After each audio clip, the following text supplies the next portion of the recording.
Watchmen is one of the most popular and influential comic books ever, written in the 80s by English wizard Alan Moore. Watchmen is a superhero story that questions the idea of a hero, which is symbolized by this bloody smiley face. The smiley is the ultimate simplistic cartoon, representing the optimism of comic books, where good guys fight bad guys and no one ever really dies. Watchmen splashes that smiley with blood, because it adds flawed human characters, moral ambiguity, politics, philosophy, and darkness that was unusual in comics at the time. Of course, now everything's a dark, gritty reimagining of superheroes, but Watchmen did it before it was cool, and still holds up as a complex story about power, morality, fantasy, and giant psychic squids. So what happens in the original Watchmen, and what does it mean? The story's set in an alternate 80s America, where superheroes exist. None of them have superpowers, they're just vigilantes in costumes. Except for Dr. Manhattan, who has, like, all the powers, except pants.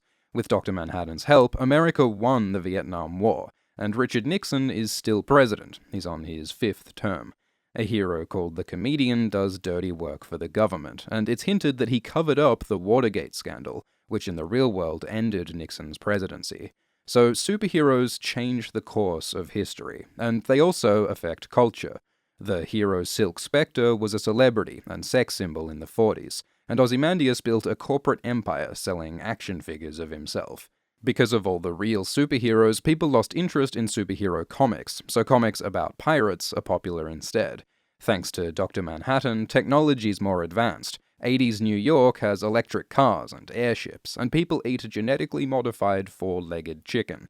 In the 70s, heroes were outlawed, so most of them retired. Only Manhattan and the Comedian are allowed to keep working for the government. When the story starts, tension is rising in the Cold War between America and Russia. Everyone fears nuclear annihilation, the doomsday clock approaches midnight, and the Comedian is mysteriously killed. The murder's investigated by Rorschach, a hero who refused to retire.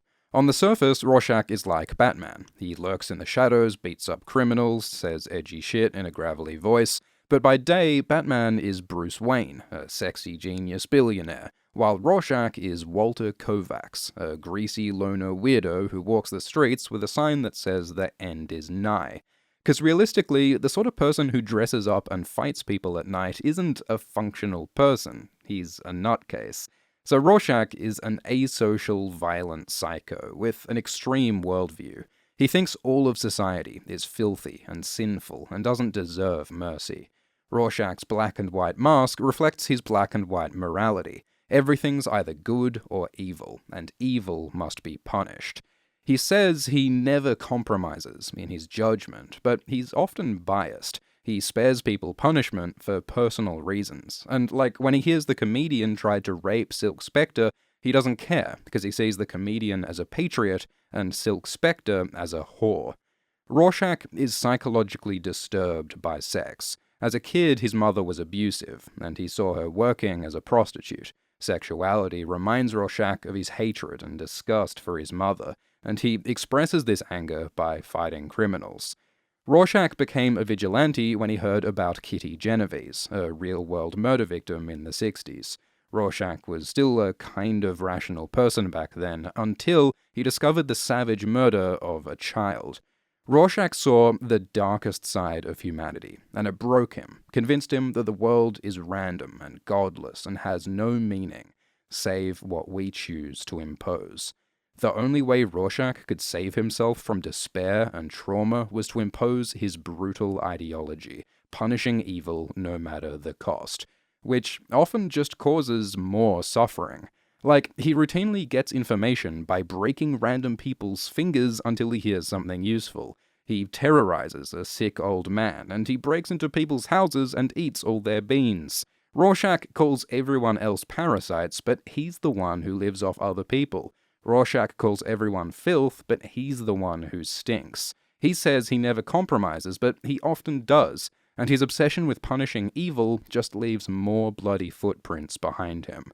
So Watchmen goes deep into the psychology of the masked Avenger, and it doesn't find a cool hero like Batman. Rorschach is a gross, hypocritical, sad, broken man. But Rorschach does help uncover a conspiracy that threatens millions of people. Dr. Manhattan explores what it means to be superhuman. He can effortlessly shape the world around him on an atomic scale. He can teleport, walk on the sun, sees past, present, and future as one. He's like a god, but he's a really shitty boyfriend. 'Cause being superhuman makes it hard for him to relate with people. He doesn't have human needs or human fears. He's cold and distant and really bad at sex. Manhattan can see the universe, from the dance of atoms to ancient Martian geology. So humans are like ants to him. Their lives are so small and short. The people around him age and die, but he never changes. When he starts relationships, he already sees the future when they'll break up. Through the medium of comics, we get to see time as Manhattan does, with past, present, and future all visible at once, like a story with a predetermined end. Manhattan says that free will is an illusion, that we're all puppets, and he's just a puppet who can see the strings. So in a way, the most powerful being in the universe is powerless. Manhattan can't change the future, because to him, it's already happened. Manhattan's superhuman perspective makes him not human, and without human feelings, he has no desire to be a superhero and save the world.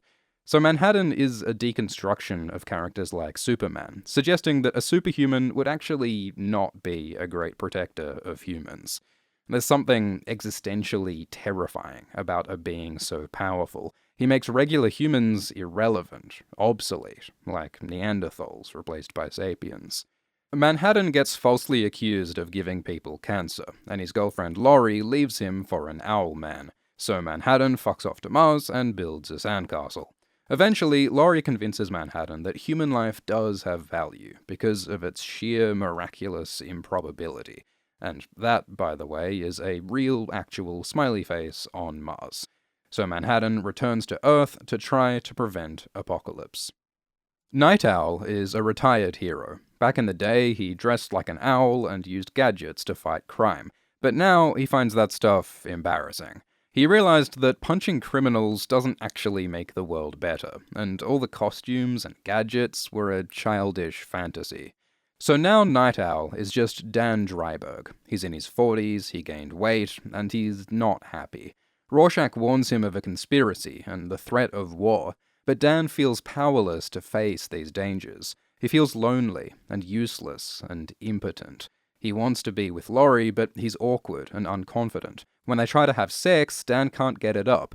There's something missing from his life, until Dan and Laurie rediscover the excitement of being heroes.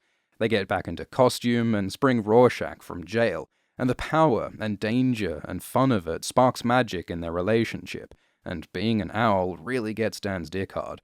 So superheroes are silly and childish, but they still have meaning.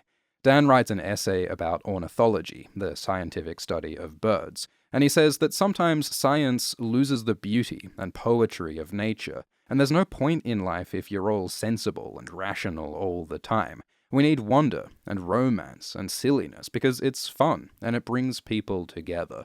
Dan and Laurie fall in love and embrace their heroic identities and face the looming threat of nuclear war. Laurie is the most normal person among the superheroes, probably because she never really wanted to be a superhero. Her mother, Sally, was the original Silk Spectre, and she pushed Laurie into being Silk Spectre too, making her train for a hero career like one of those beauty pageant moms. Laurie hates the comedian, because the comedian had once tried to rape her mother, Sally. But Laurie discovers that later on, Sally loved the comedian anyway, and they had a child together. It turns out that the comedian, the most despicable character in Watchmen, is Laurie's father.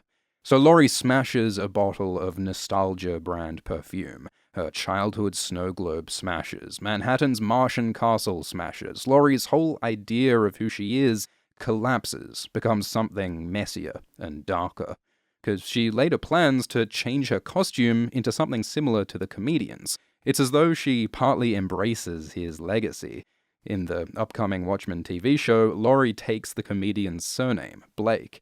So this revelation is a loss of innocence for Laurie and for superheroes, which is what Watchmen's Bloody Smiley is all about.